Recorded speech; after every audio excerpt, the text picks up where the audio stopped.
Dan kembali kita motivasi diri masing-masing, saudaraku seiman.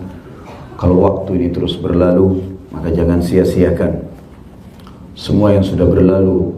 Kalau sudah pernah beramal soleh, jangan puas dengan itu.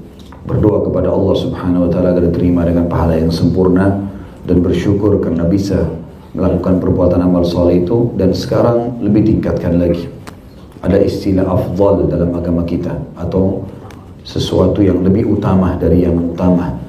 Maka kita selalu dikejar seperti itu. Kalau tadinya kita sholat duha cuma 2 rakaat, bisa menyelamatkan 360 sendi kita. Sekarang kita tingkatkan ke 4 rakaat, dengan harapan seluruh kebutuhan kita dipenuhi pada hari itu, sebagaimana dalam hadis qudsi. Kalau sudah berjalan istiqamah, kemudian kita tingkatkan ke 8 rakaat, kemudian ke 12 rakaat, kita kejar yang terbaik. Maka ini yang harus kita lakukan. Dan kalau yang lalu-lalu berbuat dosa, bertobat dan beristighfar, mumpung ajal belum datang. Dan kedepannya tidak ada lagi dalam kamus hidup kita, di sisa umur ini dosa, nggak ada lagi, hapus semua. Udah gak ada kesempatan untuk itu. Buang-buang waktu kosong, ghibah, fitnah, mengambil harta haram, cukup. Teman-teman sekalian, mulut kita hanya butuh 2 sendok makanan, perut kita hanya butuh 1 piring nasi, cukup. Bahkan itu bisa seharian. Berapa harganya? Nasi uduk 5.000 rupiah, 10.000 rupiah, itu yang antum butuhkan. Sampai kata Nabi SAW, yang dibutuhkan oleh seseorang anak Adam adalah makanan yang cukup untuk menopang tulang belakangnya agar bisa berdiri. Artinya, cukupkan dengan makanan yang halal yang ada. Kalaupun ada rezeki, tidak mubazir. Seperti itulah. Nggak ada lagi kata-kata zina karena kita punya pernikahan. Nggak ada lagi kata-kata riba karena kita punya transaksi jual beli. Dan sudah sering saya jelaskan teman-teman sekalian, kalau yang haram itu sebagian kecil dari kehidupan kita, yang halal jauh lebih banyak. Dan yang halal ini enak untuk dinikmati. Jiwa merasa tentram dalam melakukannya. Pernikahan, perdagangan, pertemanan, persahabatan, semuanya baik. Dan semua kemaksiatan dimulai dengan ketakutan, kekhawatiran, ya. Dan akibat-akibatnya tidak nyaman.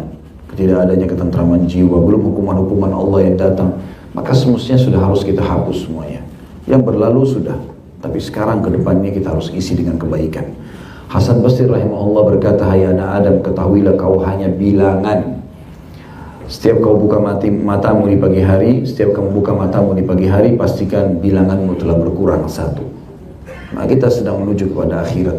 Jangan bangga teman-teman dengan ketampanan, ya, kekayaan, jabatan, kecantikan. Itu hanya sebentar. Kalau digunakan dalam ketaatan kepada Allah, sangat bagus.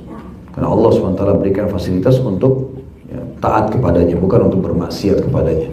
Seperti teman-teman kerja di kantor, dikasih fasilitas komputer, handphone, apalah, mungkin ada mobil dinas segala macam untuk dikerjakan supaya kualitas kerjanya makin meningkat. Tapi kalau disalahgunakan, tidak datang ke kantor, malah disalahgunakan untuk kegiatan lain, lalu ketahuan akan dikeluarkan oleh perusahaan tersebut secara rasional. Seperti itulah Allah berikan kita fasilitas untuk kita nikmati dalam ketaatan. Tidak ada orang yang lebih tampan dari para nabi-nabi, termasuk Nabi Muhammad, atau terutama Nabi Muhammad SAW. Tapi beliau gunakan dalam ketaatan. Tidak ada manusia yang lebih kuat dari para nabi-nabi, tapi mereka gunakan dalam ketaatan kepada Allah Subhanahu Wa Taala. Maka itulah suri-suri tauladan kita yang baik.